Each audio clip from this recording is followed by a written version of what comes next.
Vamos com o último diálogo contemporâneo de hoje, intitulado Memórias de Terreiro de Matriz Africana. Esse projeto de extensão, Memórias de Terreiro, surgiu de uma demanda social, espiritual e histórica de patrimonialização apresentada ao AI Laboratório pela professora Jerusi Romão. Trata-se de uma iniciativa piloto, desenvolvida em 2024 e 2025, cujo objetivo visa arrolar, coletar, produzir e disponibilizar em plataforma digital materiais imaginéticos, sonoros, audiovisuais e escritos, de terreiros a partir da interlocução com mães e pais de santos, babalorixás e ialorixás dos terreiros de Florianópolis e região. O diálogo propõe discutir a experiência de produção do material, bem como seus impactos políticos, acadêmicos e sociais, ressaltando o compromisso da iniciativa na divulgação da memória, na promoção da diversidade epistêmica e na luta contra as formas de silenciamento histórico e racismo religioso.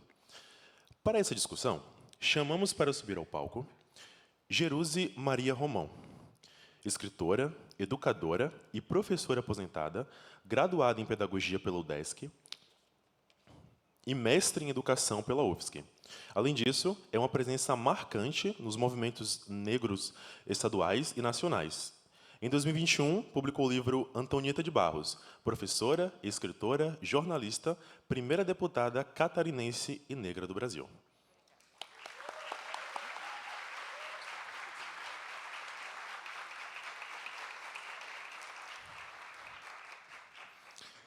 Para compor essa conversa também, chamamos Carol Lima de Carvalho, historiadora, professora, mestre em História Social pela PUC de São Paulo e doutora em História do Tempo Presente pelo UDESC, com pesquisas voltadas para a diáspora africana e estudos decoloniais.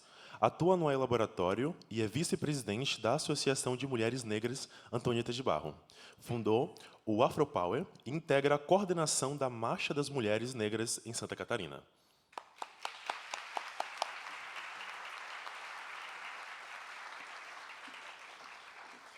Um excelente diálogo a todos.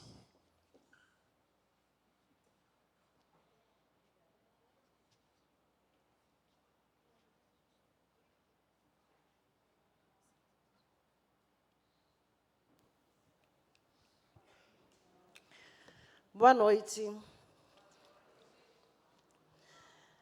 Nós estamos muito emocionadas por estar aqui hoje, apresentando o projeto Memórias de Terreiro, um projeto de extensão, trazido de fora das casas afro-religiosas, por ialorixás e tatorixás, iniciado por mim e composto esse movimento de fortalecimento interno pela mãe Kátia,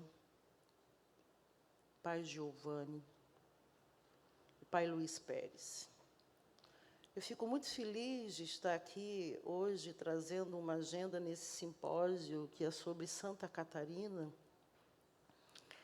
E eu vou dizer pouquíssimas palavras, porque esse evento tem como sujeitos, personas, figuras centrais, os sacerdotes e as sacerdotisas, donos de casa, de terreiro, e outras denominações, na região da Grande Florianópolis, Santa Catarina.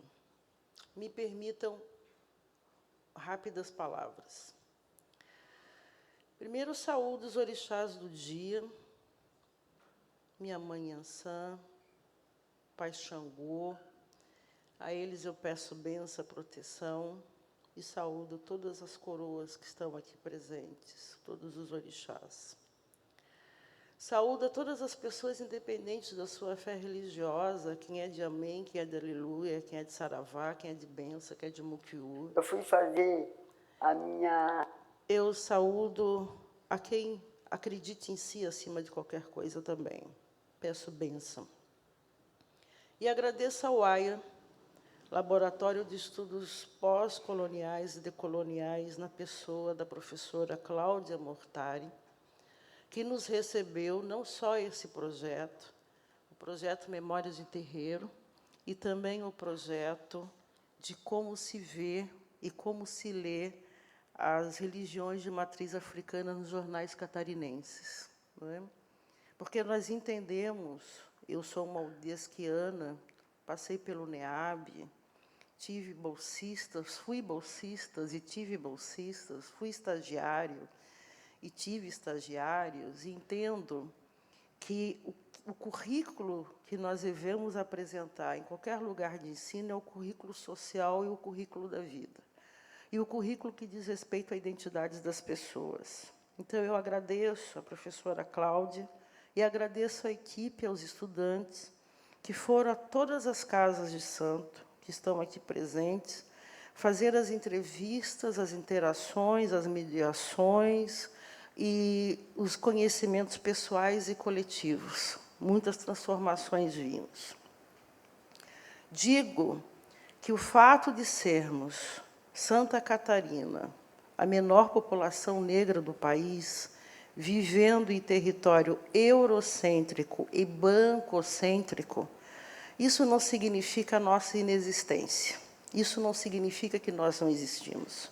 Nós existimos, desafiamos a invisibilidade, o apagamento, a intolerância, o racismo religioso, e estamos aqui oferecendo o que nos flui, o que nos importa, o que nos impacta, o que nos interage e aquilo que somos os nossos territórios negros, catarinenses, singulares, plurais, diversos e com vários nomes. Nós temos exemplos de como somos resistentes. Na literatura, o maior poeta simbolista desse país é um negro catarinense, filho de mães escravizadas, pais escravizados, Cruz e Souza. A imprensa brasileira, que se quer democrática, foi fundada por um homem negro, a Associação Brasileira de Imprensa, fundada por um homem negro, Gustavo de Lacerda, filho de mãe catarinense escravizada. Na política, quem abriu as portas para as mulheres catarinenses e para as mulheres negras brasileiras foi uma mulher negra catarinense, Antonieta de Barros. E eu não estou os trazendo como exceção. Nós já podemos falar que somos regras para muitas outras políticas, como, por exemplo, as da educação, na qual Santa Catarina é pontuada como uma das referências nacionais, assim também como o movimento de mulheres. Além dessas, consideramos lhes anunciar a existência de territórios quilombolas de Santa Catarina. Essa terra que se diz que não existe negro e que negro não se criaria, possui 15 comunidades quilombolas, todas legítimas, autenticadas, com laudos antropológicos que apontam o quanto de resistência os negros em todos os territórios catarinenses enfrentaram em nome da sua liberdade. Também lhes falo da existência de mais de 25 clubes negros em Santa Catarina, dos quais 7 ainda estão ativos, das experiências das escolas de samba, nascidas oficialmente a partir de 1940, e antes delas, dos cacumbis, dos ticumbis e das irmandades negras, dentre elas, a Irmandade Nossa Senhora do Rosário. Somos o estado do meio dos 3 estados que compõem a região sul, e o nosso vizinho, ali, no Rio Grande do Sul, desponta, segundo o IBGE, como o maior em população de adeptos de religiões de matriz africana, no Sul, aqui no Sul. E, segundo o NUER, no seu mapeamento, aqui em Santa Catarina, em 2017, existiram, e acreditamos que ainda existe, 70 denominações das religiões de matriz africana na Grande Florianópolis, alinhadas e agrupadas em alguns segmentos. Agrupadas na Umbanda, no Batuque, no Cabula, no Candomblé, no Maracá, na Nação, na Quimbanda, já falei na quimbanda. Feita essa breve apresentação, como lhes disse, a voz nesse evento, que são dos sujeitos desse projeto, lançamos uma ação que resulta numa preocupação essencial, que, além de resguardar a memória, oferece resistência àqueles que estão vindo, a partir da ancestralidade desses que estão presentes, que, manifestado que ser e fazer-se no santo, em território de segregação e, às vezes, de apartheid, como Santa Catarina, extremista, racista, xenófoba, intolerante, e muitas vezes, pode também ser reconstituído a partir da fé, da prática da fé, da comunhão e das relações humanas. Esse projeto não é uma novidade de todo. É preciso honrar a memória do saudoso pai Apolônio Silva, na Uniafro, que gravava vídeos com seus irmãos e com a sua comunidade religiosa, sonhando ele um dia que chegássemos ao dia que estamos hoje, em grandes auditórios, em grandes plenários, no sentido de promover o diálogo e as formações pessoais, que considerem o viver e o bem viver em territórios afro-religiosos, em qualquer lugar desse país, como um direito da democracia. Não existe democracia com intolerância religiosa. Não existe democracia com racismo. A sociedade não é menos para nós, os negros, e tampouco menos para nós, o povo de santo. Nós somos herdeiros de um valor civilizatório que, segundo diz a ciência, também é responsável pela criação do universo. Dizem, no nosso mito de origem, no nosso valor civilizatório, que a humanidade nasceu na África. E de lá trouxe todos os orixás, trouxe todas as energias e todas as bem-querenças para que nós possamos resistir na fé e nos nossos progressos coletivos e individuais. O terreiro como território, como arquitetura, como ciência e como sociedade, precisa ser reconhecido como um espaço necessário para a convivência de qualquer humanidade. O terreiro é um valor civilizatório ancestral que se perpetua na voz e na presença desses senhores e dessas senhoras que nós lhes apresentaremos hoje. Muito obrigada.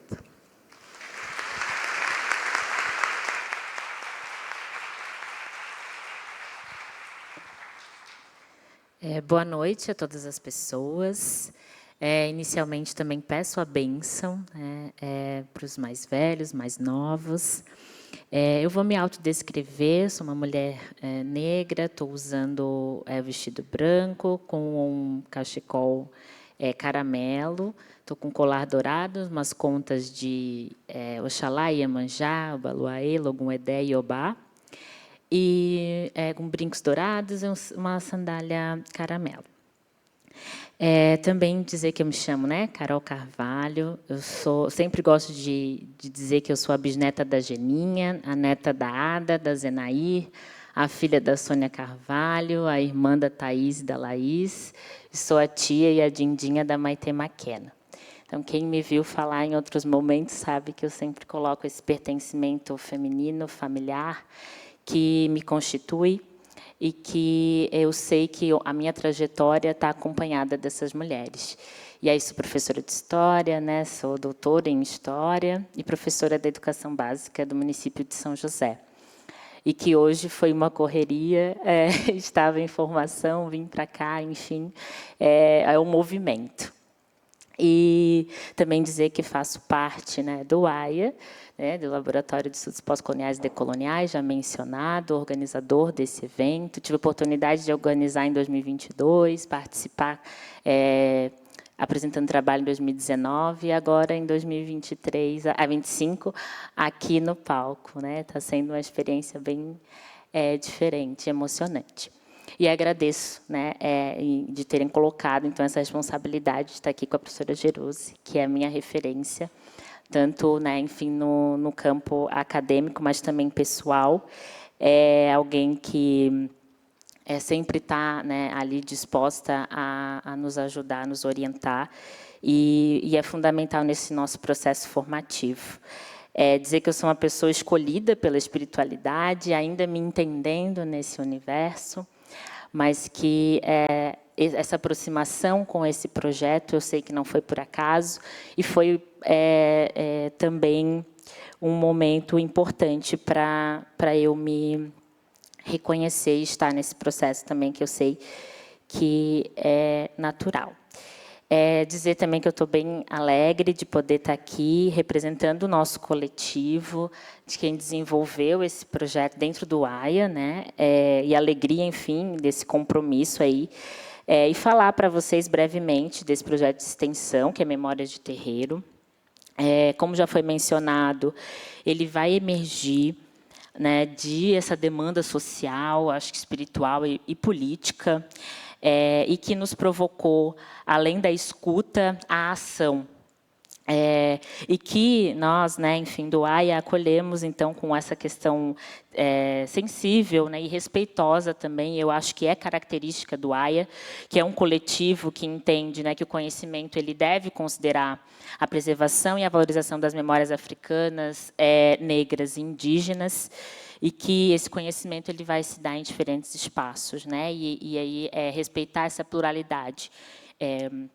Então, esse projeto ele vai, né, ser idealizado dessa forma, essa provocação que a gente considerou, né, histórica, enfim, intelectual da professora Geruse, e a gente teve esse trabalho de busca, de registro, né, e também pensando em proteger e divulgar trajetórias, histórias e memórias das religiões de matriz africana em Florianópolis e região.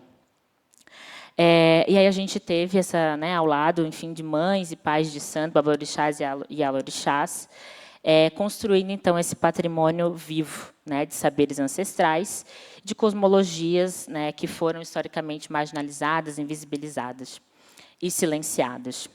E que hoje essas histórias, memórias e narrativas reivindicam esse lugar de direito, né, esse lugar que é preciso ser visibilizado. E aí o resultado, então, desse nosso projeto é um repositório que vai ter materiais audiovisuais, imagéticos, escritos, e uma ferramenta também de afirmação epistêmica. Também de afastamento de perspectivas hegemônicas para a produção de conhecimento e de enfrentamento ao racismo religioso e ao epistemicídio. É importante também dizer que a produção de conhecimento ela deve ser atravessada pela pluralidade de vozes, por isso a gente teve o cuidado também de ir em diferentes espaços e ouvir diferentes pessoas, com uma escuta profunda e com um enfrentamento, então, ao racismo estrutural, que vai marcar, né, instituições, currículos e o nosso cotidiano também. E aí, hoje, a nossa ideia, né, é compartilhar as experiências, como a professora Júlia falou, o protagonista, né, desse momento são os sujeitos, né, os quais a gente conversou. Então, trazer essas experiências, escutar essas vozes, né, porque construíram esse caminho aí de reflexão para essa produção. Também é o momento de reafirmar o nosso compromisso com a memória como forma de resistência. Também a pluralidade como um valor inegociável e a extensão universitária como um instrumento de transformação social, né? É importante dizer que é um projeto, né, de extensão desenvolvido no AIA, então fortalecer isso, né, a extensão universitária, que está aí articulada com a pesquisa, né, e com o ensino. Enfim, aí eu conduzi esses trabalhos desde o momento em que a professora Geruse conversou com a gente, então estive organizando com o pessoal, foi coletivo esse momento, quero dizer que tem o envolvimento, né, da professora Geruse, a professora Cláudia, a professora Luísa, a professora Jennifer, os consultores, a mãe Kátia, o pai Giovanni, o pai Luiz, eu, né, Elisa, o Will, a Bruna, o Fernando, Helena, Vini, Muriel, Aisha e toda a equipe do Audiovisuaia, que eu sei que tem bastante gente, e aí estão aí o agradecimento também reverenciando quem participou desse momento. E aí a gente passou, todas as pessoas, por organizar reuniões, planejamento, construir roteiro, logística, busca de materiais, leituras, tudo isso até chegar também no espaço. E quando a gente chegava nos espaços, a gente aprendia cada vez mais sobre o respeito, né, sobre pertencimento, sobre escuta, né, nos fortaleceu também e nos enriqueceu nesse nosso processo formativo, né? E eu sei que sejam quais forem os caminhos que a gente está trilhando, esse encontro que a gente teve, ele vai nos acompanhar sempre, e nós vamos, inclusive, priorizar essa busca por um mundo melhor, livre de, né, racismo religioso, epistemicídio. E que bom, né, que as energias nos conectaram, e que bom que nós estamos aqui no dia de hoje. Gratidão pela escuta.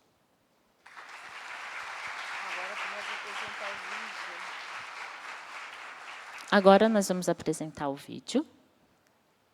Eu vou sentar ali.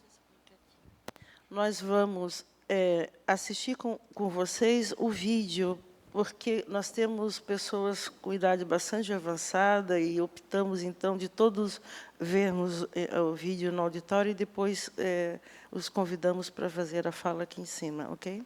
Já tínhamos mais ou menos combinado isso. Então, vamos assistir a primeira edição do vídeo do projeto Memórias de Terreiro. Eu fui fazer a minha coroa para a Mãe de Santo com 60 e poucos anos. E dali continuei, que eu já tinha uma casinha aberta, atendia sem ter tudo que tinha direito. E dali nem imaginava que, olha, para a gente cuidar numa casa de santo dá uma dor de cabeça.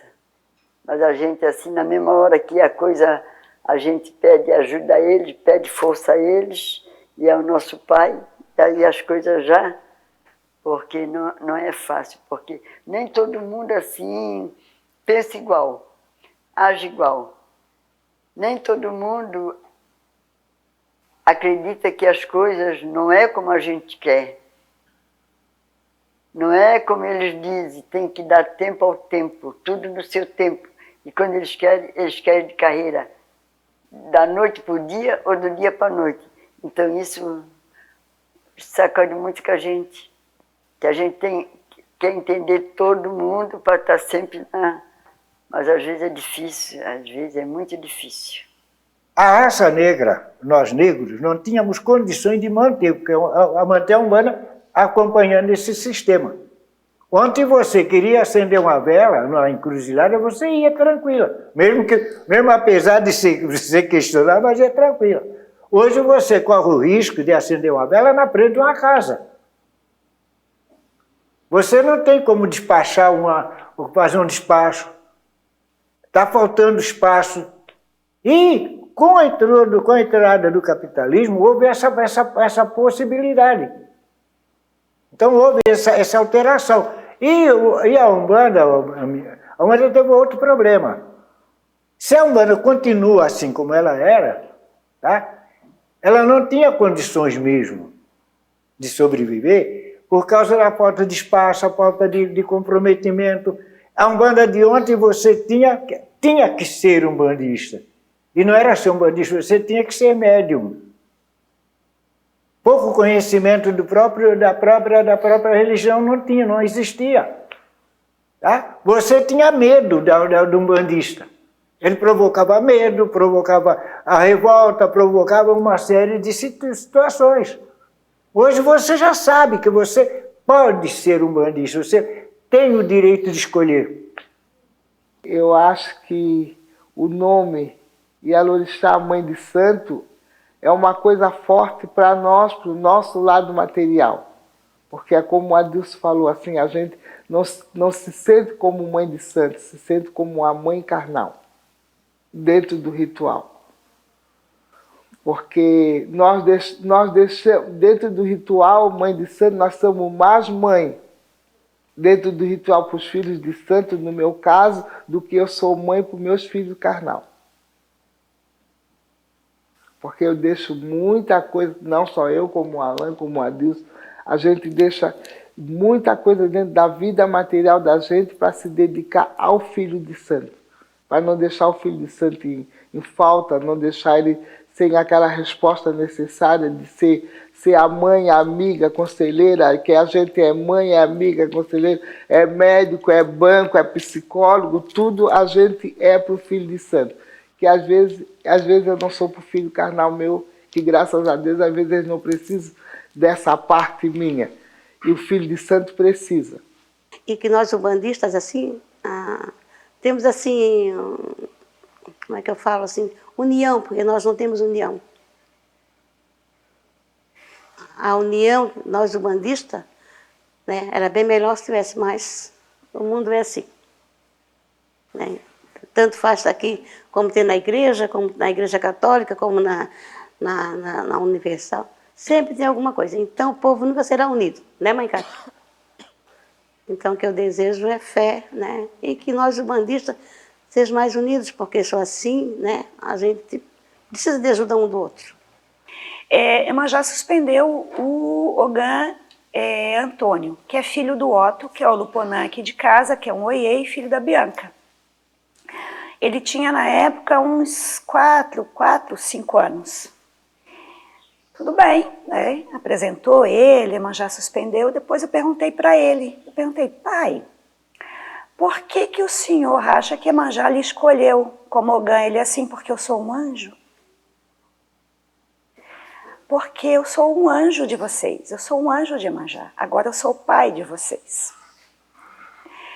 Então, na nossa pertença, a gente acredita que a gente faz alguns pactos na vinda do Orum para o Aiê. Ele escolheu ser Ogã de Iemanjá. Iemanjá só acordou isso nele, chamou, venha, né? Eu escolhi ser Yalorixá. A Carol escolheu ser uma mulher de Axé, você escolheu ser filho de Exu e de Axé. A gente tem algumas escolhas. Existe uma diversidade entre essas pessoas, assim, pessoas LGBTs, pessoas... Totalmente, não tem como não ser, né? É totalmente cor, raça, altura, tudo. Nossa religião é uma religião de acolhimento, né? Acolhimento, a gente tem que acolher, receber as pessoas, tratar bem, tratar com carinho. Essa situação de ser chamado de pai de santo é uma coisa muito séria, no meu ver, no meu ponto de vista. Eu tenho filhos de santo aqui que têm netos, são avós, têm netos, vários, né? Eles vêm, se abaixam para pedir a bênção, beijar minha mão, pedir a bênção, tudo isso. Né? Isso é muito importante. Mexer com a fé, cuidar da fé das pessoas. Né? Entendeu? Então, assim, tem que haver esse acolhimento, não interessa nada para nós. Interessa é um ser humano, né? A pessoa, que em determinado momento está precisando de alguma situação. Às vezes, muitas vezes, é só um desabafo, uma situação assim, não precisa nem imaginar essa coisa, sabe? Mas não, tem não existe diferença nenhuma, não. E eu fui tornando o meu caminho até o dia que eu vim para sair da casa dela, né, da casa da Mãe de Santo, e vim para dentro da minha casa. Eu tinha tinha uma canjirinha que eu tratava meus catiços, né? E ali começou-se uma situação para se tornar o que hoje que vocês estão, onde vocês se encontram hoje, né?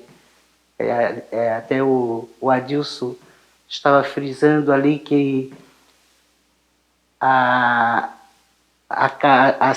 foi um sonho nosso, né?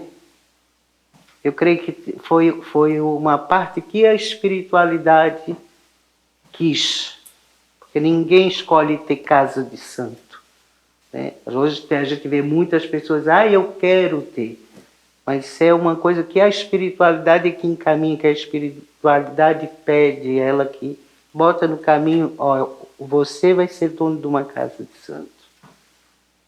Então, dentro desse processo, eu vim para dentro da minha casa, com os meus preceitos, sem decidir para onde ir. O que eu queria era levar a minha religião, né?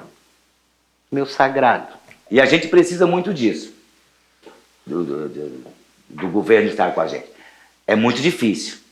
É muito difícil que as bancadas hoje políticas, elas se tornaram assim, acho que preconceituosas. Temos 2, 3, mas são 50 evangélicos que vê a nossa religião diferente. Tá? A nossa religião não é brigar com eles, não é falar da religião deles. A gente aceita de forma melhor possível. Tá? Mas a gente precisa deles, sim. Tipo um alvará que precisa, porque eles nos cobram. Não é que a gente precisa, é porque eles cobram isso da gente. Eles cobram que a gente tenha um alvará de bombeiro, eles cobram que a gente tenha uma casa com todos os atributos que têm que ser legais. Mas não nos dão a oportunidade de dizer assim, ó, a gente vai ajudar vocês a fazer isso. Não, eles só querem. E a gente tem que se virar. Né? E nós não temos nenhuma instituição que diga, a gente ganha dinheiro de lá e de cá, não.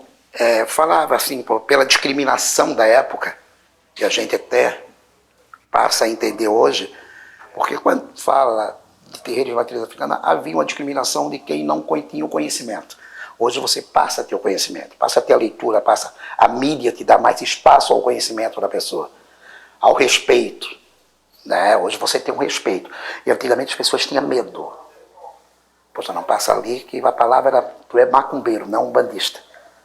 Tinha essa relação daquilo que a sociedade urbanizada nos impõe. Hoje não, hoje é respeitado. Então, nos centros maiores, como Rio de Janeiro, Bahia, que isso veio por virisor de lá, havia um respeito. Quando chegava na região sul, pela sua colonização da época, italiana, portuguesa e tal, isso passaria, entendeu? A viver mais um troço diferente, entendeu? Então isso o troço ficou mais visível. Hoje as pessoas respeitam mais os terreiros de Umbanda. As pessoas respeitam o terreiro de Umbanda, as pessoas respeitam as questões do barulho em si. Entendeu? Com esse nome, Associação Beneficente Terreiro de Umbanda Renda Iemanjá, para preservar o primeiro estatuto está lá, que tem a Casa de Santo e o museu, já para preservar essa questão histórica da avó. Então, já naquela época, minha mãe já pensava nessa questão do resguardo, né? Da história em si, da tradição, né? Enfim. E aí, pensando nesse memorial, né, qual é a importância dele, assim, dentro de uma casa de axé? Porque, assim, é a primeira vez que eu venho num espaço que tenha, né, esse memorial. E até pensando nesses conhecimentos, né, que vão passados de geração para geração, mas aí, falar um pouquinho mais, né, dessa importância desse memorial. Eu acho que isso é coisa do amor, né? Não tem como fazer um memorial se tu não tá ligado com o teu coração cheio de amor e de gratidão por tudo que tu recebeu, tudo que tu aprendeu, né?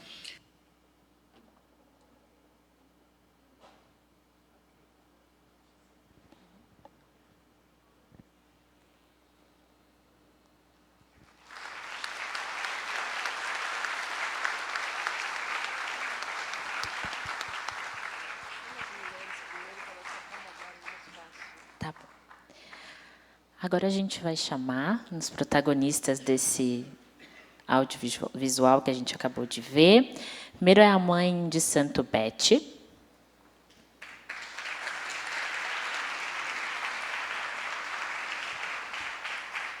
A mãe... Pode deixar a luz acesa, gente, para facilitar a subida. Obrigada. A mãe Dete.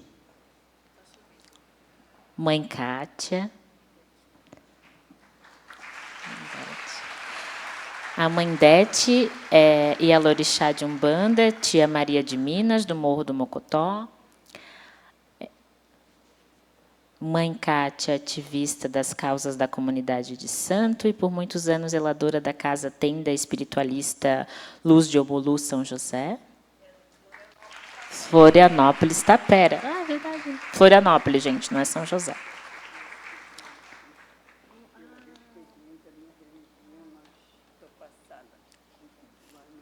Boa noite. Está lindo.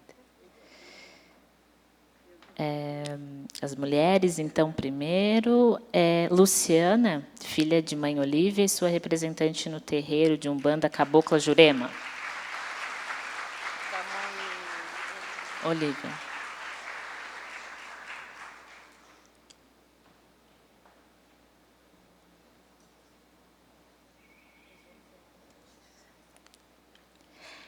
Pai Wilson, pai de santo do terreiro Umbanda Congo Cambinda da África, Areias.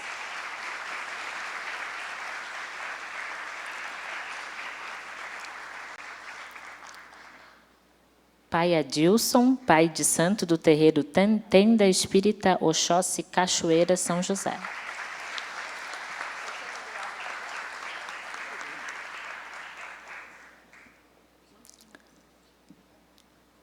Pai Alain, pai de santo do terreiro Tenda Espírita Oxóssi Cachoeira, São José.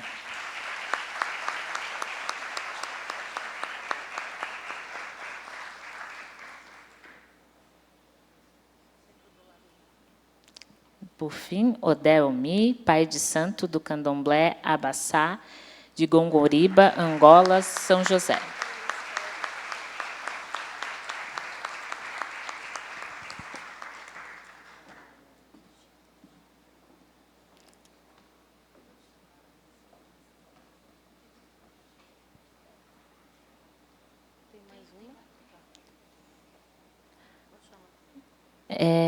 Também o pai Luiz Pérez.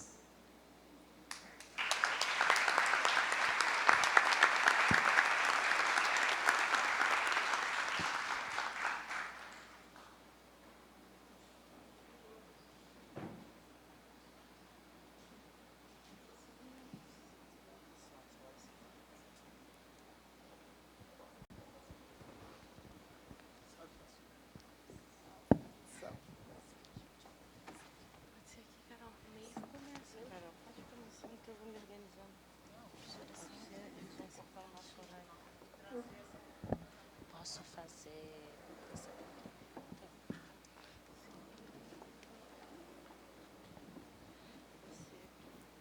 Essa pergunta é bem simples, bem ligeira, porque a gente tem pouco tempo. Perguntar para eles como é que foi essa experiência de ser recebido por a universidade, passando por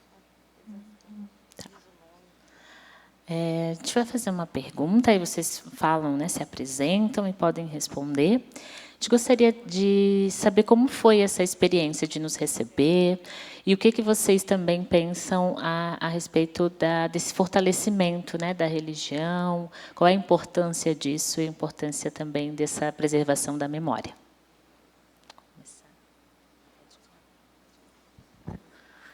Boa noite, saravá a todos. Me chamo Luiz Carlos Pérez, sou Tata-Lorixá de Almas em Angola, sou do Axé Santa Rosa de Lima. Eu participei desse movimento no início, ainda era embrionário, o projeto, eu, mãe Cátia e pai Alexandre, junto com a professora Cláudia e demais participantes, e a gente percebeu que, na verdade, era uma lacuna que existia dentro do próprio DESC, dentro da própria religião como um todo, de matrizes africanas, de um espaço só nosso dentro da universidade. Já tinha, assim, pela professora Ilka, da UFSC, alguma sistemática sobre reunião de terreiros, mas essa era uma nova proposta, e hoje se vê, no terceiro encontro, que realmente criou raízes a partir de então, que criou, na verdade, fortaleza e deve, com certeza, prestigiar, notificar e solidificar o nosso rito como um todo. Muito obrigado.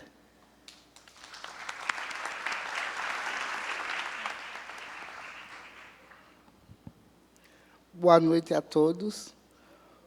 Sou meu nome, né, completo Maria Elizabeth Gonçalves, mas todo mundo me conhece por por Mãe Bete de Xangô, sou Tata Yalorixá. Finalmente, eu não tenho casa de santo, mas eu tenho vários filhos com casa de santo, qual ainda tenho filho de santo aqui presente, Pai Alain de Oxóssi, né? Tenho muito orgulho da minha religião, tenho orgulho dos filhos que eu tenho, dos irmãos de santo que eu tenho, e agradecendo, é a primeira vez que eu participo do encontro, espero que seja muitos, né? De muitos, e agradecendo às meninas por tudo, e qual o Pai Alain cedeu a sua casa para que eu pudesse fazer a minha primeira entrevista, e qual aqui eu estou. Boa noite a todos, o meu muito obrigado.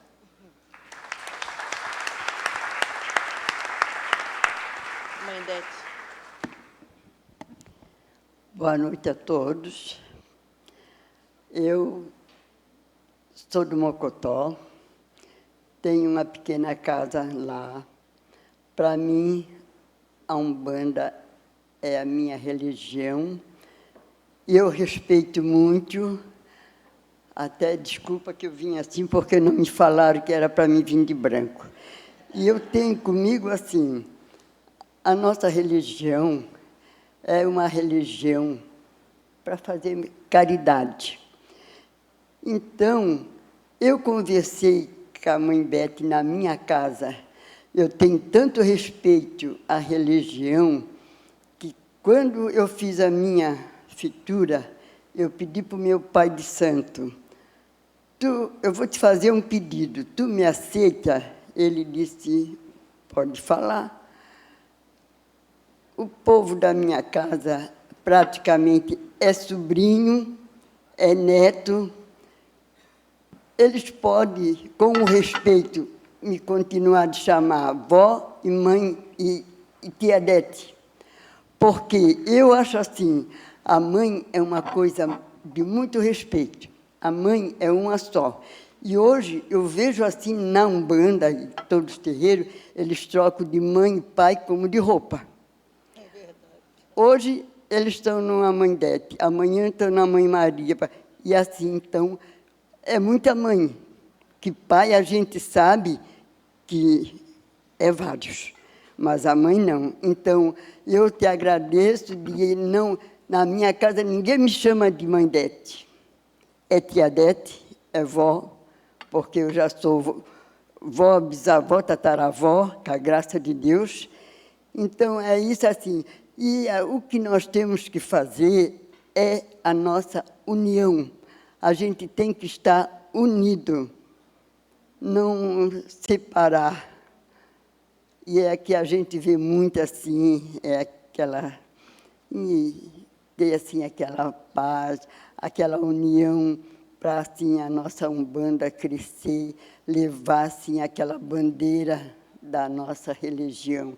Então, é isso que eu tenho filhos meus de santo, tenho filhos coroados, ainda não tenho em casa, mas assim, tudo com muito respeito. Eu amo a minha religião. Eu passo para a senhora? Sim. Ah, já tem.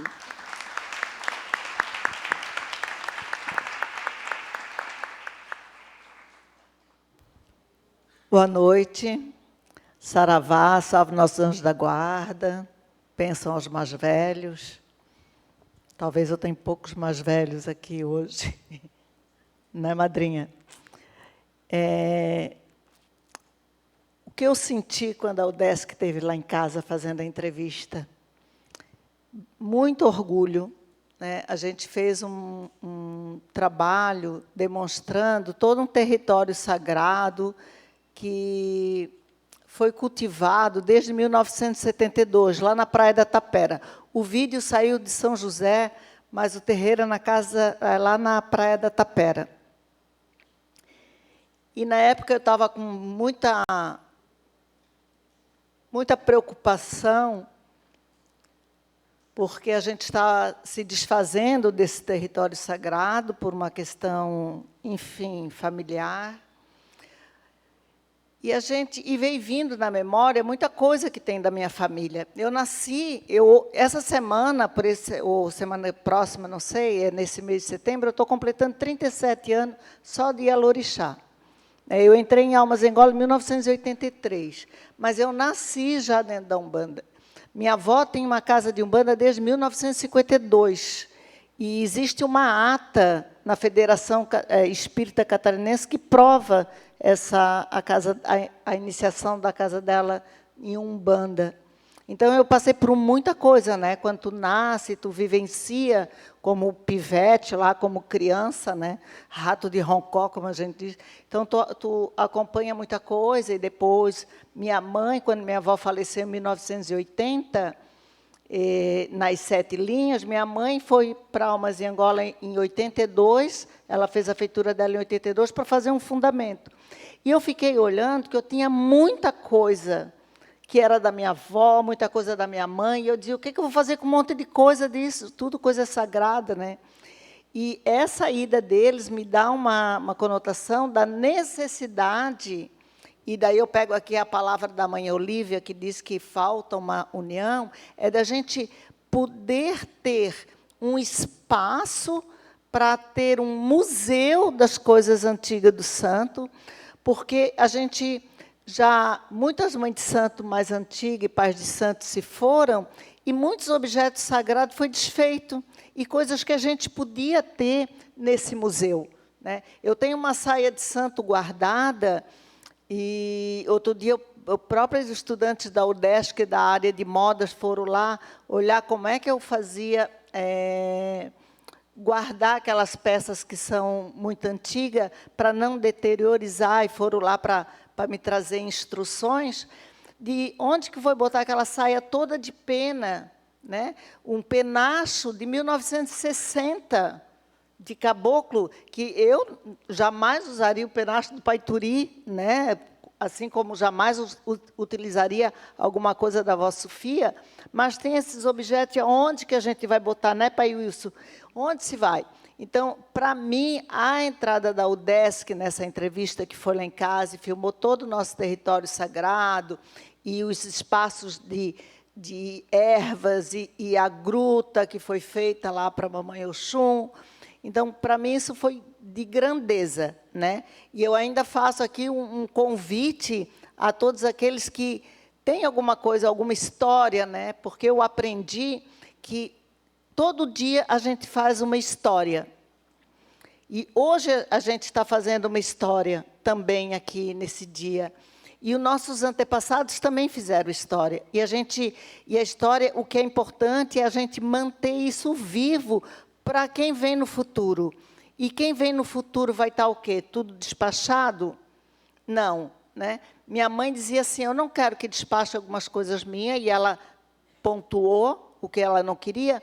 Por quê? Porque, para quem não entende, quando uma pessoa do santo morre, é despachado as coisas dela do santo.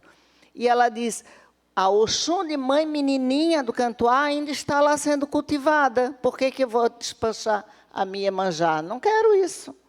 Né? Eu disse, sim, senhora, né? Porque eu só sou do sim, senhora. Então, aqui eu faço isso, que a gente possa aclamar essa energia para que a gente realmente tenha um espaço onde que a gente pode colocar muitas coisas muito bacanas, né? Que tem antigas. Eu tenho coisas, inclusive, da mãe Erundina, gente. Olha só, eu sou desse tipo. Salve meu pai, o Baloaê, né? Que vai trazendo essas relíquias todas. Então, faço essa invocação a todos nós, que a gente possa ter essa união, né? De promover aos que estão chegando esse contato com aqueles que já foram, né, com a nossa vida, com o nosso antepassado, porque nossa religião é do antepassado. A gente cultua nossos antepassados. E é assim que a gente vai, caminhando, né, através do verbo. Muito obrigada.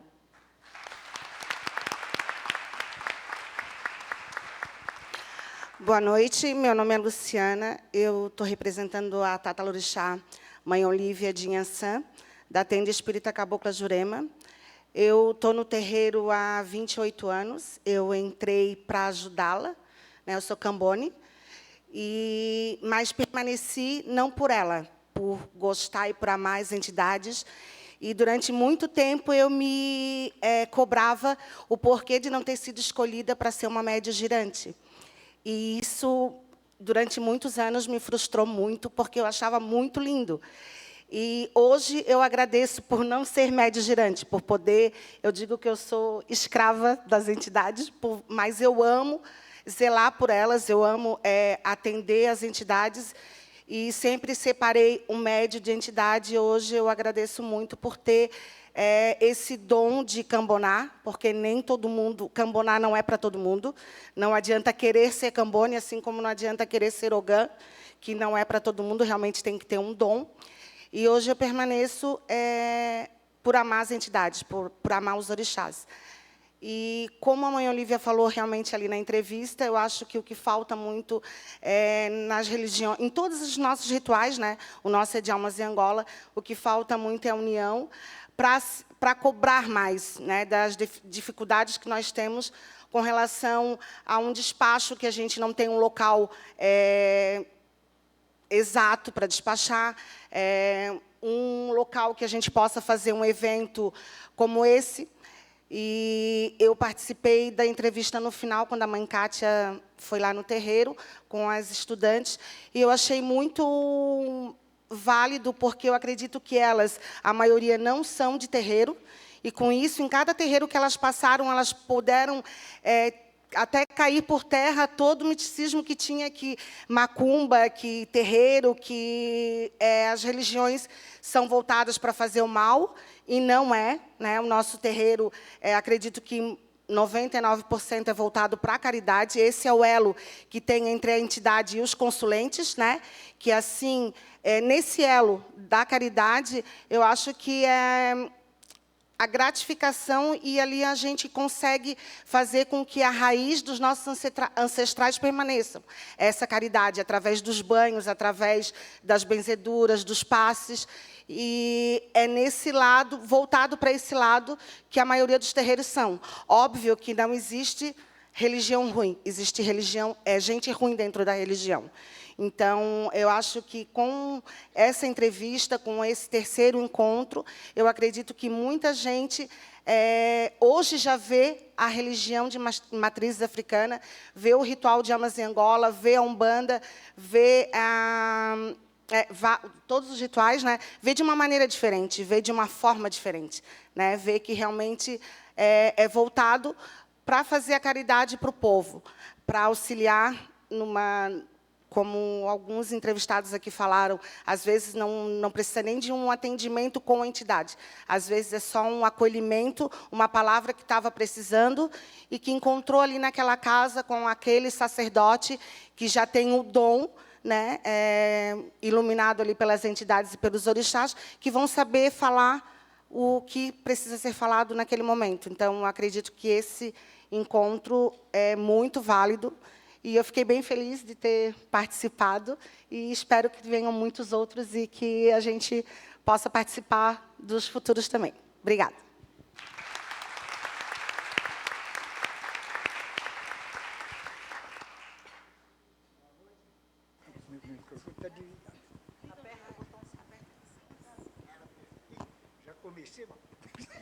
Já começou errado.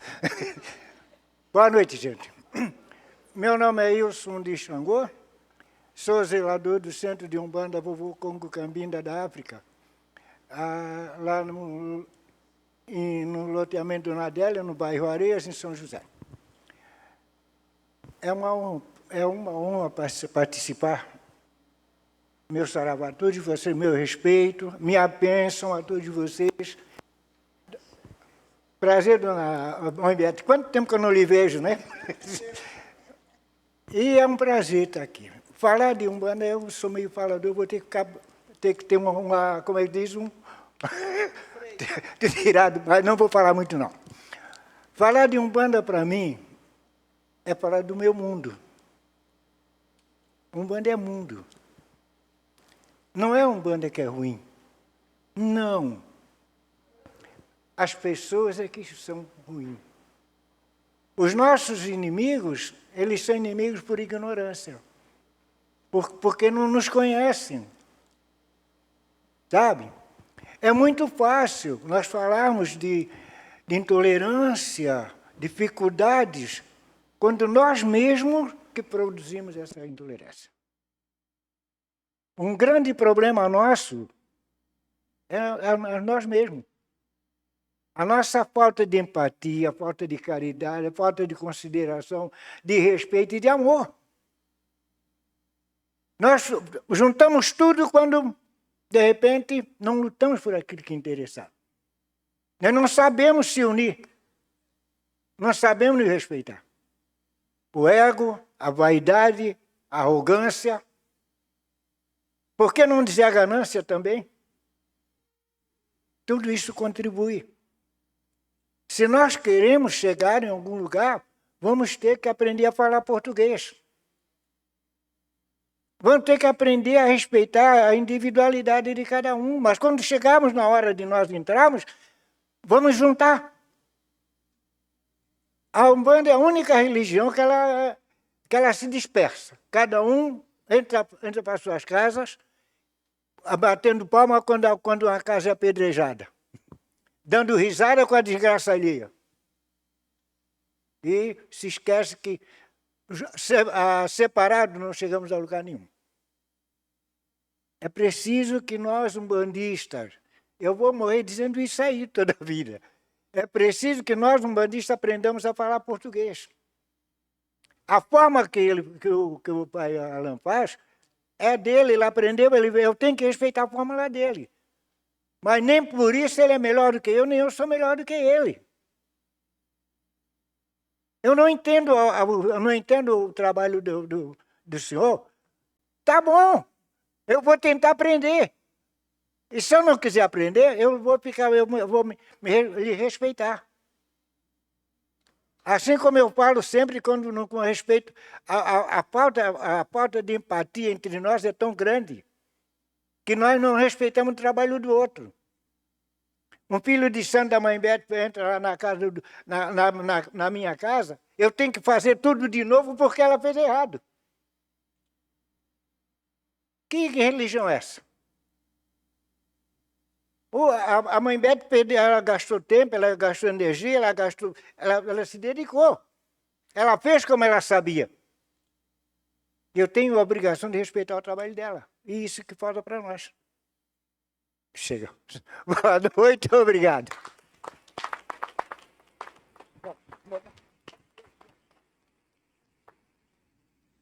Uma boa noite, a bênção de todos. Eu sou o pai Adilson de Ogum, da Tenda Espírita Oxóssi Cachoeira. Em questão da UDESC, quando foi lá, né, nós só cederíamos a casa para ele fazer a entrevista com a mãe Bete. E naqueles assuntos gostosos que ficam, acabamos nos estendendo e eles pediram para a gente também participar disso, né? Porque aquele assunto gostoso, aquela troca. Eu sempre disse que a gente tem que pegar pessoas para trocar figurinhas, né? Aqui eu tenho vários amigos que a gente troca muito figurinha dentro da espiritualidade. Essa troca positiva, né? E é tão bom ter isso aqui e a gente ouvir e aprender com os mais velhos sempre, que é tão gostoso ouvir a cultura de cada um, né? Em questão do que a gente sente quando a UDESC esteve lá, nossa, dá medo. Entendam que dá medo quando se fala da nossa espiritualidade. Expor nossa casa dá medo, ainda dá medo. As pessoas a gente não sabe até onde é que vai a questão do que o que a gente vai falar e o que eles vão nos entender. Até onde a nossa imagem vai. A gente tem que estar pronto para entender que a gente precisa aparecer, sim, da melhor forma a todas as pessoas que nos procuram, né? Entendemos que nossa religião, ainda dizer que é bem aceita, é claro que não, né? Ainda temos algumas pedras ainda para tentar ensinar as pessoas que nós somos do bem, né? O nosso branco, ele só quer paz, mais nada que isso. A gente não compete com ninguém, a gente não fala da religião fora, vamos dizer, a matriz africana. Acho que é a nossa única religião que não joga pedra numa religião diferente da nossa. E isso me fez muito bem, porque quando eu conheci a Umbanda, que minha família vem, né? Meus pais, né? Minha mãe, meus irmãos, eu sempre fui o católico, né? Praticante total, né? Até entender que eu precisava mais que aquilo. Então eu conheci a Umbanda, nossa, isso foi que me preencheu. E a questão que a gente pede a união, seria o ápice, né? Que todo mundo fosse unido, mas isso é difícil acontecer. Não é difícil porque a gente mesmo, às vezes, se estraga em pequenas conversas. Mas é claro que a gente quer o melhor para cada um. E como o nosso pai aqui falou, é entender e respeitar o próximo. É não ficar julgando ninguém. Se a minha casa faz assim, a sua faz assim, eu respeito a tua e tu respeita a mim, né? É como a gente diz, respeite o nosso axé, né? Respeite o nosso alguidar, respeite nossas casas, venham buscar o melhor para vocês. Nós não somos maus, como mesmo pessoas que falaram, a nossa espiritualidade está ali para receber aquilo que vocês querem. Às vezes querem tirar a culpa de algumas coisas e pedem para nós, né? E como foi falado aqui também, a gente é um psicólogo gratuito a todos que batem a nossa porta, né? E gostaria muito de ver vocês com esse projeto maravilhoso continuar, buscar mais casas. Nós temos muitas casas. E colocar no mundo isso. As pessoas precisam saber que isso existe. Porque pouca gente tem a cultura de saber que esse projeto existe. Então, as casas de santo, seja qual for, precisa saber que existe isso. Que vocês estão buscando esta memória para que lá atrás, óbvio que lá na frente, aliás, né? Muitos de nós não somos sementes, mas alguém precisa saber o que aconteceu. Porque lá na frente a gente está plantando para que cada um colha o melhor. Nossos netos, nossos filhos e filhos dos nossos filhos, quando chegarem lá na frente, vai estar muito bonito, que assim é o que a gente quer, que a gente planta o melhor, mas entender que muitas dessas pessoas que estão aqui passaram muito mais sacrifício que a gente, né? Eu só tenho a agradecer, obrigado a todos e a bênção de todos vocês.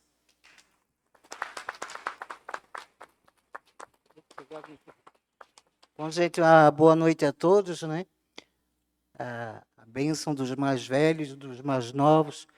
Esse trabalho que a UDESC está fazendo é muito importante, dar voz para os zeladores, para as casas de santo e seus ritos, né? Que eu acredito que a espiritualidade deve estar muito feliz, a energia nos abençoando essa noite aqui, principalmente, seja do orixá de qualquer pessoa que aqui está, né? É uma felicidade muito grande também a Teoque Cachoeira poder fazer parte disso, em memória de outros que deixaram seus legados, deixaram tanta história e, através desse trabalho de vocês, a gente, de uma certa forma, poder resgatar, né? Eu via cada colocação aí, notei-se falar muito a união de casas, né? Eu creio que isso já esteve bem longe. Hoje as casas, acredito, estão mais unidas. A nossa fé está mais unida. O meio de comunicação, eu creio sim, que ele veio para ajudar de um lado, mas se estragou também muita coisa, né, Kátia? Cada casa, né, tem o seu rito. O senhor, como falou, né, toca a sua casa de um jeito, tem o seu tempero. A Teoque Cachoeira, eu e o Adilson tocamos a nossa casa, tem o seu tempero, né, e ninguém tem que julgar nada. Eu acho que dentro também do nosso ritual que falta um pouco é ética. Você respeitar o que o outro fez. Hoje as pessoas medem a casa pela quantidade de pessoas que elas botam dentro. Ou por festas. Se eu dou uma festa magnífica, né, a sua deixa de ser melhor que a minha por causa disso, né? A quantidade não faz a qualidade, né? Eu penso dessa forma, né? Eu acho que cada casa, cada zelador, aquilo que ele propõe em nome da espiritualidade apresentar é o que importa, né? E o sagrado primeiro na frente sempre, né?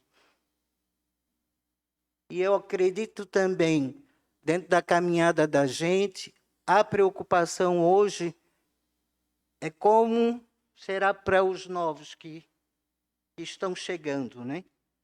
Eles precisam do nosso apoio, porque A nossa crença, ela precisa dos novos, dos que chegam, e a gente tentar dar para eles, deixar para eles o de melhor.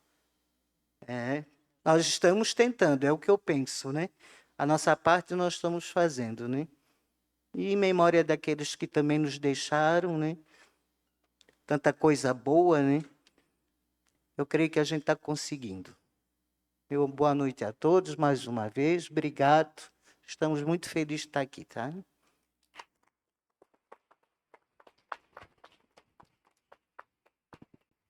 Boa noite a todos, meu Mucunhum. Sou Antônio Carlos, sou de Candomblé de Angola.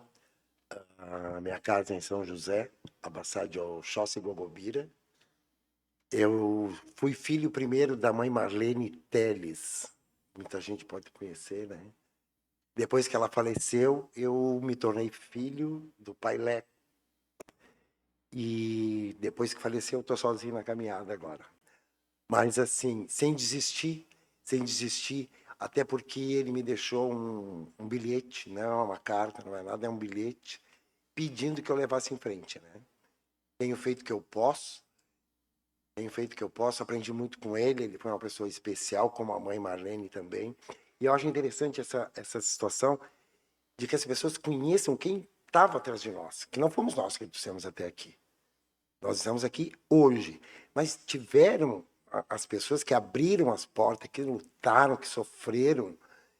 Pai Wilson, quanta coisa já deve ter passado para chegar aqui hoje e poder fazer um trabalho, botar uma... Entende? Mas depois, será que vão falar do Pai Wilson? Quem é que vai saber quem foi o Pai Wilson, o que ele passou, o que ele conquistou a mais para nos deixar, para deixar para os futuros que estão vindo agora, né? Eu acho isso muito importante, muito importante. Eu sei que eu sempre fui muito apaixonada pela minha mãe de santo e pelo meu pai de santo também, o pai Leco, e não queria que se perdesse isso deles, né? Porque é importante, o primeiro candomblé daqui de Santa Catarina foi um deles, e a mãe Marlene não teve a oportunidade de deixar um filho, a não ser eu, que sou filho dela, não tem outro. O pai Leco também não tem outro com casa aberta, né?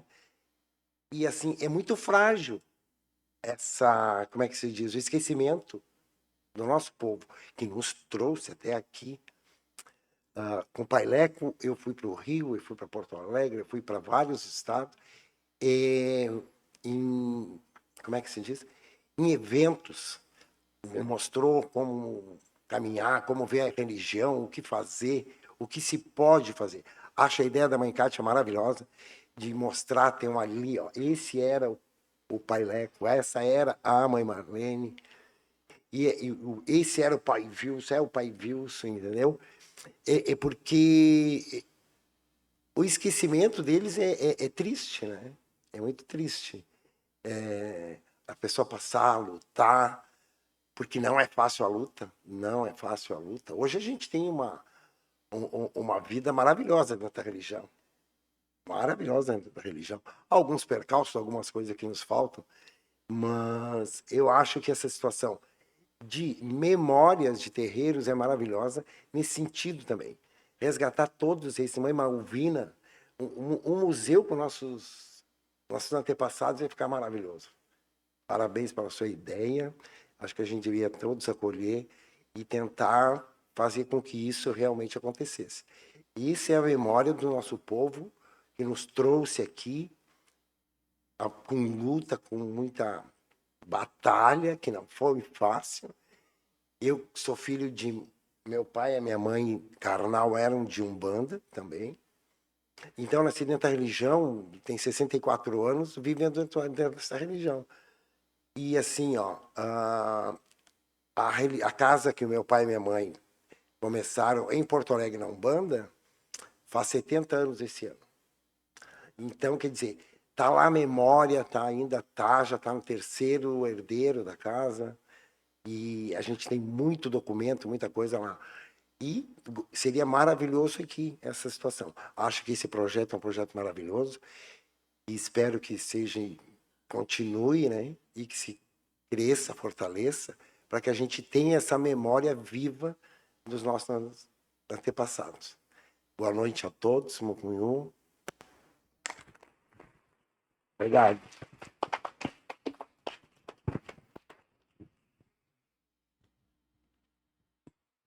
Bom, eu fiquei por último para falar na roda, né, como a pessoa de santo também, para escutar os mais velhos e dizer que eu trago uma outra dimensão dessa existência do santo,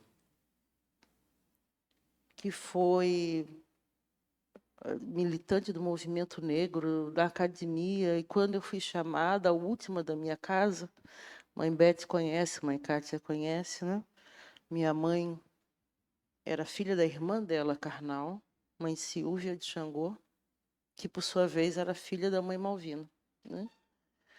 E eu fui a última na casa, filha da minha mãe. Todas nós três somos de Inhaçã e de Obaluayê. As outras duas têm casa. Eu sou a mais velha e, quando chegou a minha vez, pai Joaquim, que é o meu responsável de Angola, eu tinha um dilema diferente do de vocês. Eu quero servir, mas eu não quero ter casa. Porque eu sou do mundo. E casa, como já disse, né, mãe Dete, no vídeo, ela vai me prender e eu não consigo. Então, eu recebi a missão de andar pelo mundo e defender a minha religião. Defende o teu povo, não é? E nós já fizemos isso em algumas vezes, quando fomos à Associação de Terreiros de Umbanda de Almas em Angola, quando fizemos todas as flexões do Legislativo em defesa dos nossos territórios, e, mais do que isso, quando a necessidade de dar visibilidade nesse espaço também é uma tarefa, não é? Nós ainda temos a mãe Adriana, que está na Nigéria, a mãe Olívia. Eu conversei com ela 2 horas por telefone para dizer para ela da importância dela estar aqui, não é? 82 anos, né? Uma mulher preta, retinta, professora, aposentada. E ela disse, não, minha filha, vocês podem vir na minha casa quando vocês quiserem, né? A minha filha vai me representar. Então, também nós entendemos, e fomos os estudantes e as estudantes, esse processo foi muito educativo para entender essa diversidade que nós chamamos de religiões de matriz africana, dos lugares de fala de cada um, dos seus posicionamentos. É bom que se diga que o vídeo é uma síntese de cada entrevista, que tem mais ou menos 1 hora cada um, que vai ser editado, né? Enfim, a gente quis trazer alguns eixos mais importantes e dizer que aquilo que o pai Adilson disse, e o senhor, que, pai Toninho, a minha filha Zânia Maim foi batizada no Candomblé. Quem batizou a minha filha foi pai Leco. Quem disse que eu era de Inhação foi pai Leco. E quem batizou a minha filha é filho de santo do Senhor, que é Ivan, pai Ivan. Então, essa conexão, essas camadas, que a gente não precisa estar num lugar só, né? E por que é o pai Leco? Porque era um homem negro de um morro, de uma comunidade que eu vivi. E é bom que a gente diga isso também para esse público, que as nossas estratégias afro-religiosas no sul do Brasil são muito diferentes, às vezes, do que as pessoas pensam que nós devemos ser na perspectiva de outros centros que são de maioria negra, não é? Essas são as nossas estratégias, que sofremos alguma marginalização também interreligiosa, às vezes, não é? Especialmente a Umbanda de Almas em Angola, da qual eu pertenço, filha de pai Clóvis de Ogumegê, que, quando eu digo que é uma Umbanda que está reafricanizada, né? Buscando a sua identidade africana, alguns segmentos dizem pejorativamente, mas isso é um bandomblé, né? Quando, na verdade, o que nós queremos é nos encontrar também com a outra pertença a que temos direito, a parte do matriz africana, não é verdade? Então, eu vejo a juventude chegando, uma juventude muito impactada pelas modernidades, pela urgência, não é? E quando a gente faz o santo, o sagrado, não precisa estar escrito, mas, ao mesmo tempo, está em segredo, mesmo não estando escrito, mesmo sendo dito, não é? Numa casa com 100 pessoas. Isso eu acho incrível, como o seu segredo te pertence na oralidade. Ao mesmo tempo, eu percebo, porque eu tenho filha que está começando numa iniciação também lá em Salvador, a necessidade de saber de todos os mistérios antes que eles se apresentem, né? Que é um processo que eu vejo como uma grande dificuldade hoje. Todo mundo quer saber, eu sou filho de quem? Sou filho de quem? Não, calma, espera, um tempo. Faça algumas coisas antes, caminhe um pouco antes. Então, eu gosto muito de pensar que eu estou nesse lugar, que leio os artigos do pai Luiz Pérez, da mãe Cátia, do pai Giovanni, que vejo a simbologia e a potência que a mãe Beth tem, né? Quando ela diz assim, eu não tenho casa, a mãe Beth já virou um mito, né? Dentro da religião em Florianópolis, em Santa Catarina. É a mulher que mais tem filho de santo que tem casa. E as pessoas dizem que ela não tem casa. Eu digo, não, mas ela tem casa, ela tem todas essas casas, são todas elas, porque são filhos dela, né? E mãe Beth, ela tem uma energia de uma potência que, quando ela chega nos lugares, eu vejo as mulheres africanas chegando junto com ela, assim como mãe Olívia, mas, independente disso, eu, como uma pessoa do santo, uma pessoa de Inhansã e de Obaloaê, entendia que esse dia chegaria, não é? A gente sabe disso. Nós falamos aqui que nós temos que esperar. A mãe Nete disse. Então, eu esperei do dia que cheguei lá dizendo que nós precisávamos desse dia. Ele chegaria e ele chegou. O que nós queremos agora é ter oportunidade de voltar aos terreiros e apresentar o vídeo completo para as comunidades religiosas de vocês, não é? Como estamos apresentando aqui também. Porque a gente entende que essa construção, essa ideia de que a gente não é unido, ou há aqui né, posições que pensam diferentes, ela também pode ser construída a partir do momento da gente se ver num coletivo, num conjunto. Então, eu estou falando desse lugar como pertencente a essa comunidade, dizendo que eu tenho um profundo orgulho de vocês pela existência, que vieram todos antes de mim. Nós buscamos trazer os donos da casa e com recorte também de tempo vivido, exatamente pela urgência que nós sabemos que tínhamos de guardar as memórias que vocês têm. Já ouvi muitos de vocês pessoalmente falando em terreiros. Eu sei que o caminho de vocês vem de muito longe, não é? Nós temos um desafio agora, que eu também já implico ao DESC, que é de libertar os instrumentos afro-religiosos que foram sequestrados dentro de terreiros na década de 40 e de 50, que estão presos no Tribunal de Justiça de Santa Catarina, né? Assim como em outros centros. Esses atabaques, esses símbolos afro-catarinenses, eles têm que voltar para os terreiros, para as suas origens, né? Estão dentro do Tribunal de Justiça.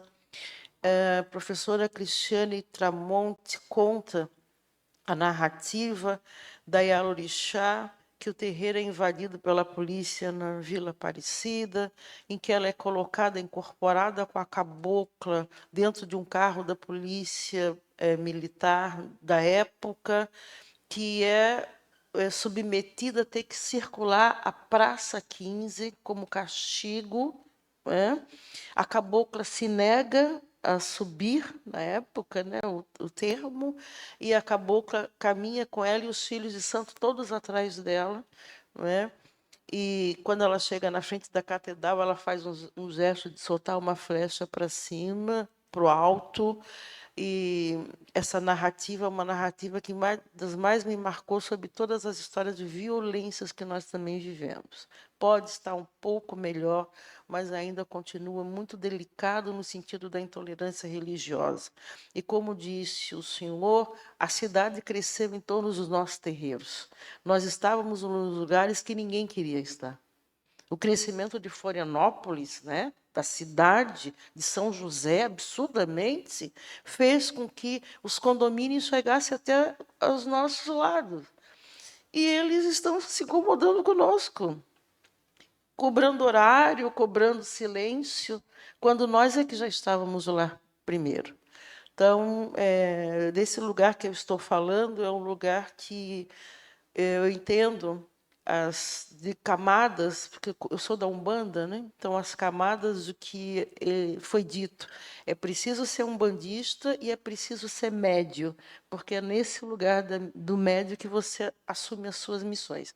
E a minha missão é essa, designada pelo pai Joaquim e pelo Formiguinha de Angola, que eu quero lembrar porque a gente está no mês de Cosme Damião, e aí, se eu não me lembrar, depois ele me castiga. Beijo. Obrigada.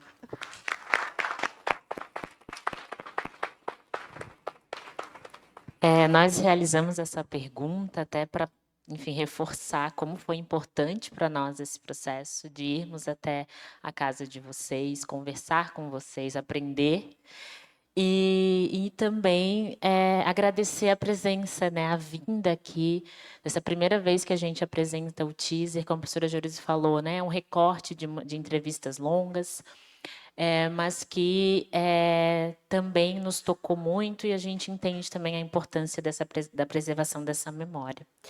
A gente vai abrir para perguntas do público, para eles responderem. Quem gostaria de realizar? Lá atrás.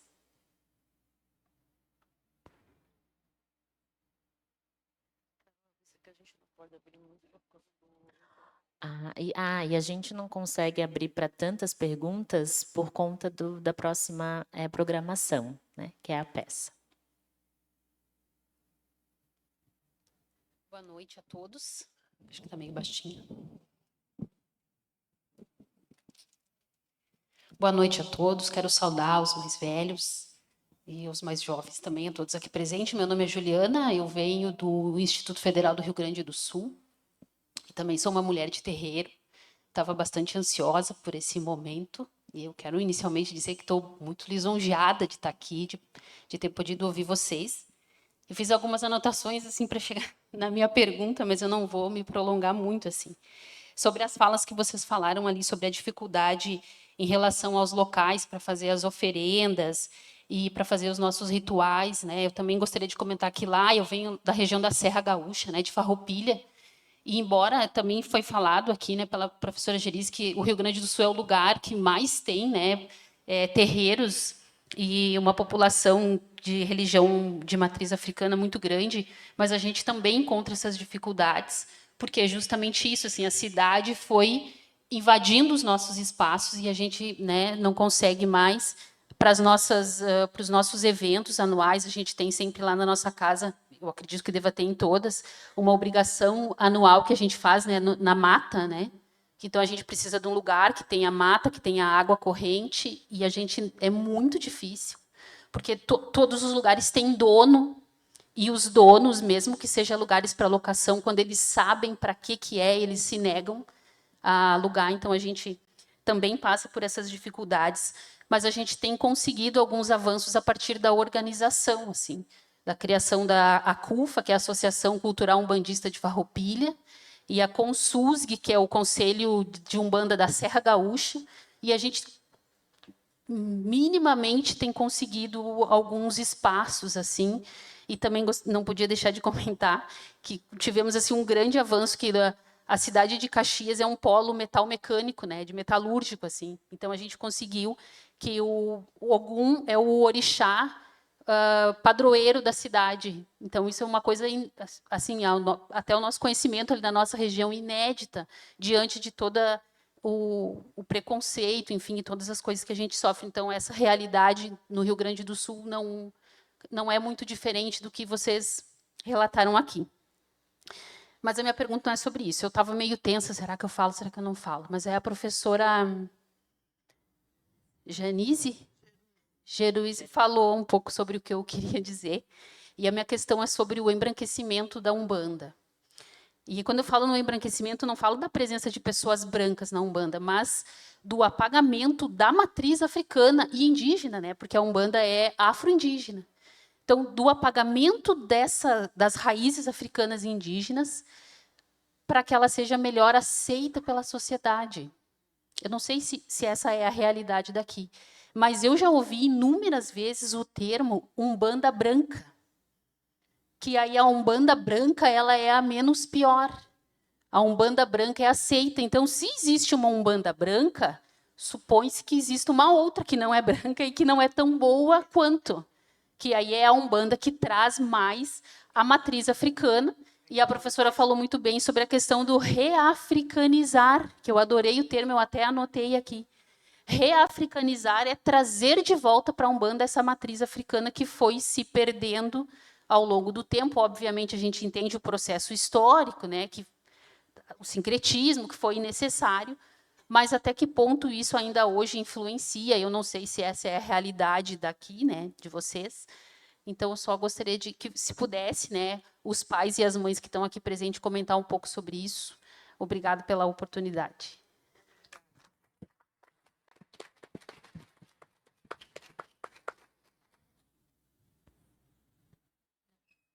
Obrigada pela pergunta.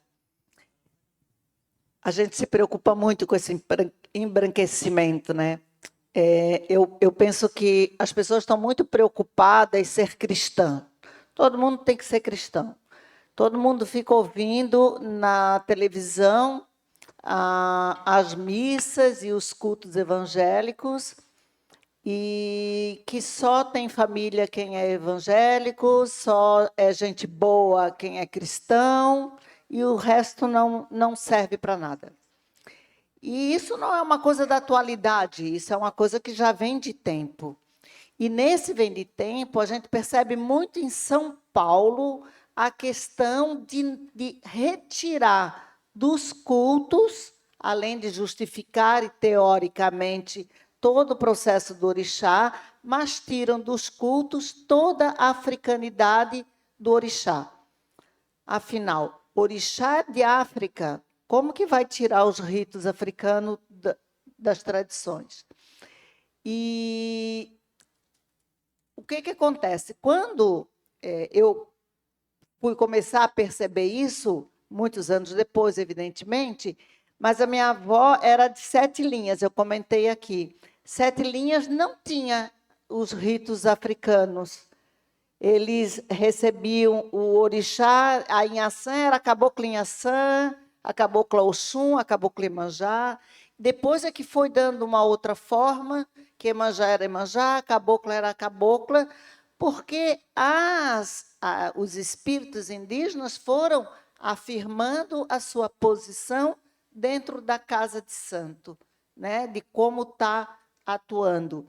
Então, eu percebia, por exemplo, na casa da minha mãe, da minha avó, que era mais indígena, o trabalho feito, que era muito mais pelo caboclo do que atividades dos orixás e de feitura de santo.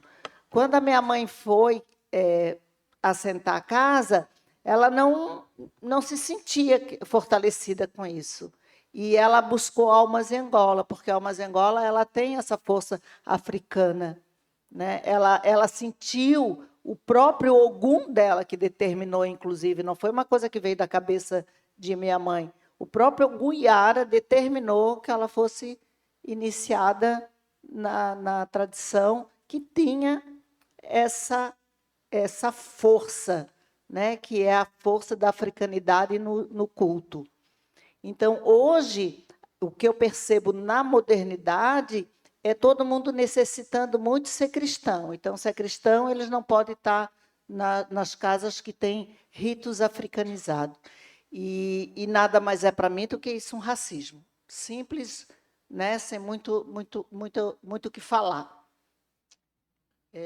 Sobre as questões dos locais para despacho, etc. Tal, acho que o mundo mudou. Uma vez eu ouvi uma coisa muito... Me chocou na época, que era um secretário executivo nacional que tinha no Ministério, que era para os povos negros. Tu lembra, Jerusi? Eu não lembro agora o nome, Edson, alguma coisa. E eu falei para ele, estão nos obrigando a parar os atabaques às 10 da noite. Eles, vocês precisam ir para o interior. A gente já está no interior, as pessoas que vêm para o interior. Né? E daí eu notei nele assim, que ele não era favorável à tradição da macumba, da umbanda, do candomblé, né? Porque macumba também é um ritual que existe no Brasil, mesmo que a maioria das pessoas não conheçam. E eles querem sempre que a gente vá para mais longe. Só que o povo faz muito filho, né? Se faz muito filho, tem muita população. E se tem muita população, as cidades estão sendo muito ocupadas. Então, hoje em dia, não se tem uma cachoeira mais para fazer um trabalho, não se pode mais ir na praia fazer um trabalho, porque os cristãos, de uma certa forma, aqui eu só estou generalizando pelo discurso que é dado nas mídias, né? Não estou falando sobre pessoas. Então, quando a gente vai na praia, sempre tem alguém lá com a Bíblia exorcizando a gente, porque a gente está fazendo oferenda para Iemanjá. Se a gente vai numa cachoeira, tem um grupo de pessoas exorcizando a gente com a Bíblia na mão para que a gente saia. Então, quando a gente vai fazer algum tipo de trabalho, a gente já não está tendo o como fazer isso, né? Lógico que a maioria das coisas a gente faz na casa de santo, a gente faz as obrigações na casa do santo, a gente tem que despachar as coisas e a gente vai criando estratégias, modernizando e não desonrando a ancestralidade, mas é um impedimento que a gente está tendo muito grande. Então, hoje em dia, a nossa preocupação maior é não só pelo embranquecimento das casas, que eu vejo que isso cultua muito mais em São Paulo do que em Santa Catarina ou Rio Grande do Sul, e também vejo esse embranquecimento no Paraná, mas a maior questão que eu vejo é essa precisão que tem da maioria das pessoas terem a necessidade de se colocar que elas têm que ser cristãs, né? Isso a gente não está falando sobre religião, é sobre uma caracterização de uma persona que surgiu, né? Não é fé, não é religião, isso é uma persona, que é o que a gente precisa prestar mais atenção sobre isso. Não sei se eu te respondi, mas eu vou passar a palavra para quem quer também colaborar.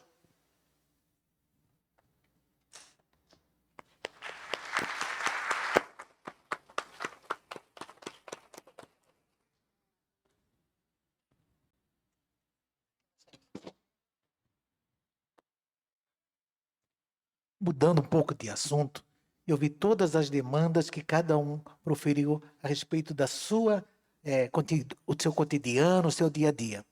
Mas eu senti falta, Pai Toninho, da sua fala de quantos o senhor já curou lá no seu axé. Quanto que o Pai Alain, no Bela Vista, e o Adilson foram psicólogos.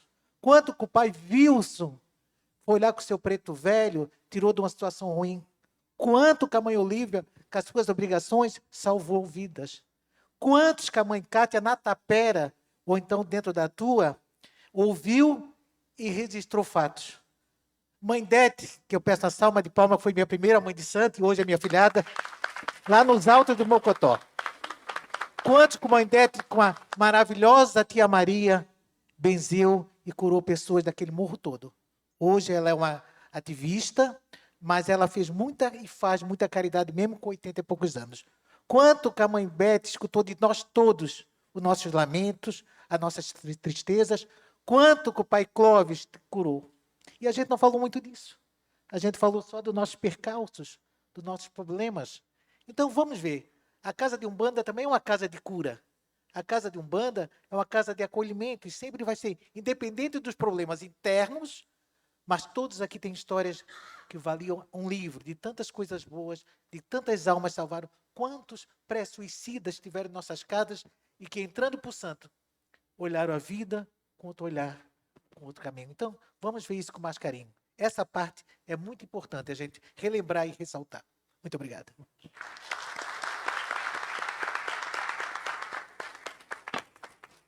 Eu também complemento rapidamente. Eu me esqueci o nome dela, que fez a pergunta. Eu não sei se ela disse o nome.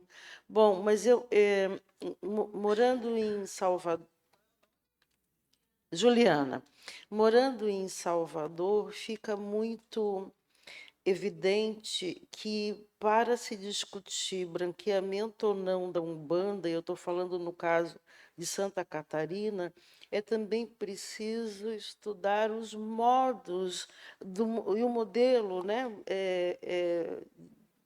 do modelo da escravidão e como que essa população negra chega no sul do Brasil, porque ela não vem, no caso de Florianópolis, de uma forma direta, é interprovincial, as formas de organização são totalmente diferentes, os grupos são dispersos de uma forma violenta, não existem grandes grupos que chegam em Florianópolis, por exemplo. Então, o que a gente está fazendo é pensando, pelo menos a minha geração, com a autorização do meu pai de santo, com muita liberdade para isso, o pai Clóvis, é entender o seguinte: nasceu assim, não é? E que aquele movimento que nós sentimos a necessidade de reescravizar, ele deve ser buscado. Ele não pode ser interditado, não é? E, obviamente, que as características do que ela é, a gente respeita. Eu estou em Salvador com as minhas contas amarelas, porque na Umbanda é amarelo, né? E as pessoas acham que eu sou de Oxum, porque é amarelo. Então, nós temos essas identidades, mas eu hoje percebo, com a idade que eu tenho, até porque, Juliana, o motivo que me fez ser a última, sendo a mais velha, entrar na religião, foi exatamente por conta da perspectiva bancrocêntrica, né? Tanto que a minha filha foi batizada no candomblé. Eu tinha muita dificuldade, só que o meu caminho não foi no candomblé, né? A Macota Valdina, em Salvador, abriu-me os búzios quando morei lá em 2004, e olhou e disse: aqui na Bahia tem tanta gente querendo um santo, tu tens tantos, como assim? Eu disse: é porque eu sou da Umbanda. Ela: então, se você é da Umbanda. Eu falei: minha família é da Umbanda. Ela disse: a sua família é, você também é. Fechou o búzio e pronto, acabou. Como quem diz, vai cuidar da sua vida, não é? Eu entendi o recado, eu não queria ir. Uma mulher numa perspectiva de esquerda, o povo do candomblé, na minha geração de jovem, falava horrores da Umbanda, sabe? E eis que eu tive esse caminho, caminho da minha família, da minha avó, que é benzedeira no Morro da Caixa, com a preta velha Maria Conga. A minha avó, benzedeira no Morro da Caixa, com o caboclo arranca-toco. A minha avó não conheceu o terreiro, mãe Beth. Era lá no morro, lavadeira, e tinha essa missão, que a filha herdou e que eu também, vou ser neta dela. Então, assim, existem coisas que só o discurso político, acadêmico, não responde. O que eu tento nesse processo, que sim, é um desconforto às vezes, e é um desconforto maior ainda, às vezes, por uma parte da população branca da Umbanda, que não compreende o que a mãe Cátia já disse, que é orixá e que é preto. Não é o santo católico que está no altar. Eu não recebo Santa Bárbara, né? Embora seja sincretizada com ela. Eu sou de Inhansã. Então, é exatamente esse debate que nós estamos procurando conduzir com muito respeito, com muita tranquilidade e com direito. o nosso direito de gente preta da Umbanda, sendo um lugar ancestral, herdado, missão e sagrado, do qual eu não posso renunciar, não é? De querer reafricanizá-la à luz do que eu vejo quando me olho no espelho. Então, a gente tem um debate que não é o debate de hoje, não é o que está posto aqui. Eu não vou também impor essa conversa, porque nós temos um combinado, mas é importante dizer que é um debate que está em curso. E em curso também um debate sobre intolerância interreligiosa, que é quando nós dizemos que somos uma umbanda que busca reafricanização e, do outro lado, o lado da verdade suprema, de quem entende sobre o orixá, que diz que nós somos um bandomblé. E nós temos esse debate hoje a ser feito também, que é esse desafio de ser respeitado nesse contexto. É isso. Obrigada.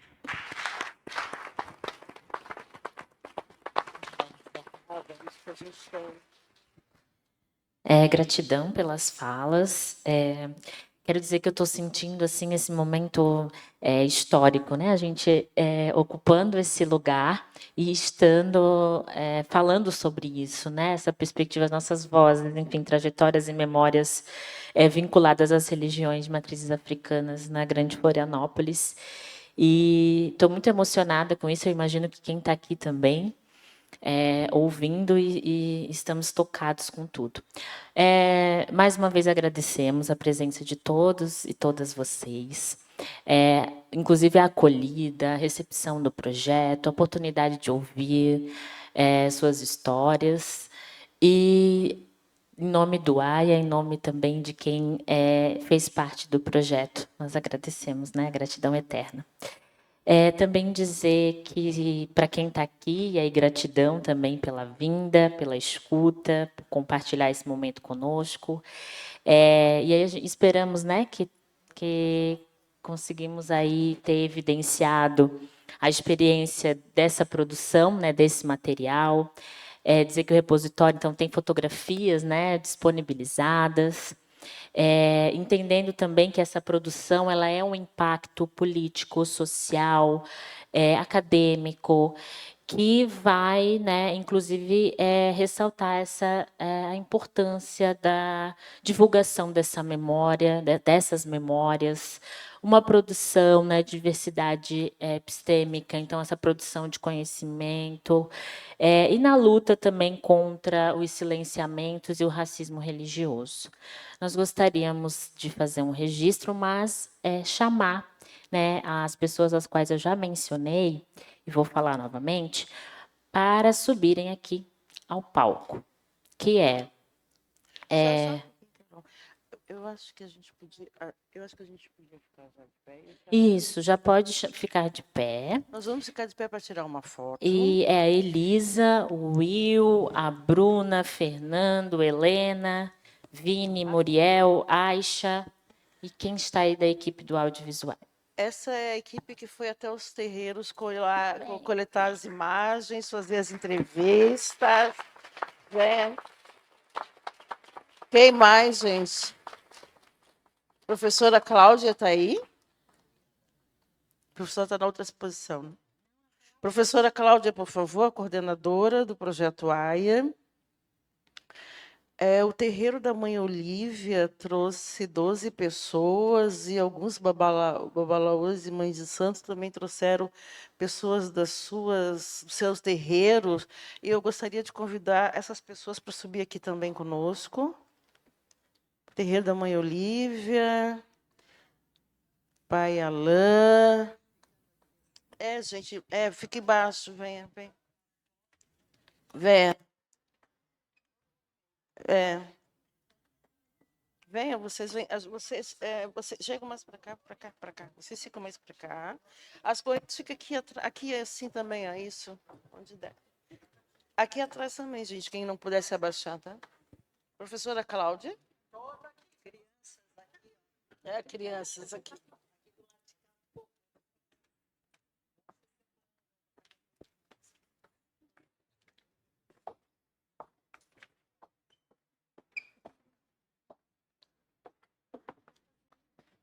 A gente agradece a professora Cláudia, é o primeiro evento, espero que de muitos. Agradecemos a quem veio nos prestigiar, mas sabemos que tem muita gente de santo nessa plenária, que escolheu estar aqui conosco hoje para ouvir e conhecer um pouco sobre as religiões de matriz africana no estado de Santa Catarina. Muito obrigada.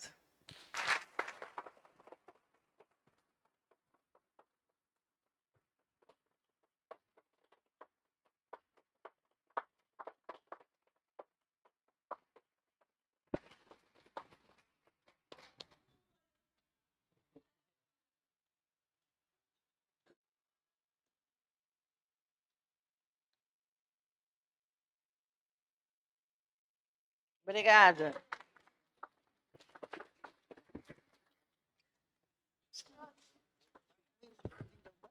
Mas aí tem todo mundo da Umbanda, né?